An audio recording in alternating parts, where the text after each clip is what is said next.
भिलाई की ज्योति निकली बांग्लादेशी शाहिदा खातून, एसटीएफ ने किया गिरफ्तार। नमस्ते, मैं सोनी और आप देख रहे हैं वयम छत्तीसगढ़। सुपेला की एक कॉलोनी में रहने वाली महिला ज्योति असल में वो भारतीय नहीं बल्कि बांग्लादेश की रहने वाली शाहिदा खातून निकली। और सिर्फ वो ही नहीं, उसका पति रासेल शेख भी बांग्लादेशी है।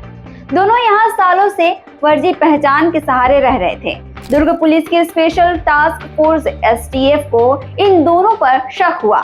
जब गहराई से जांच की गई तो पूरी सच्चाई सामने आ गई। एसटीएफ प्रभारी सत्यप्रकाश तिवारी के मुताबिक उन्हें जानकारी मिली थी कि कॉन्ट्रैक्टर कॉलोनी सुपेला में एक दंपति नकली पहचान के साथ रह रहा है। पुलिस ने तुरंत टीम भेजी और दोनों को गिरफ्तार किया गया। जब पूछताछ शुरू हुई तो महिला ने अपना नाम ज्योति और पति ने खुद को रासेल शेख बताया, लेकिन डॉक्यूमेंट्स की जांच में पता चला कि महिला का असली नाम शाहिदा खातून और दोनों बांग्लादेश के निवासी हैं।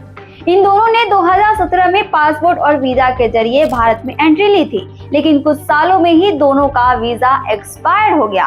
शाहिदा का 2018 में और रासेल का 2020 में। इसके बाद भी दोनों यहाँ छुपकर रह रहे थे।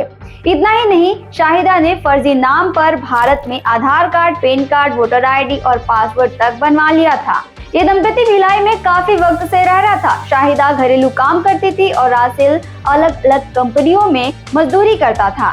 जांच में ये भी सामने आया कि शाहिदा पहले 2009 में बांग्लादेश से अवैध तरीके से भारत आई थी। तब उसने बोंगा बॉर्डर पार किया था और पश्चिम बंगाल में घुसी और फिर मुंबई जाकर मजदूरी करने लगी।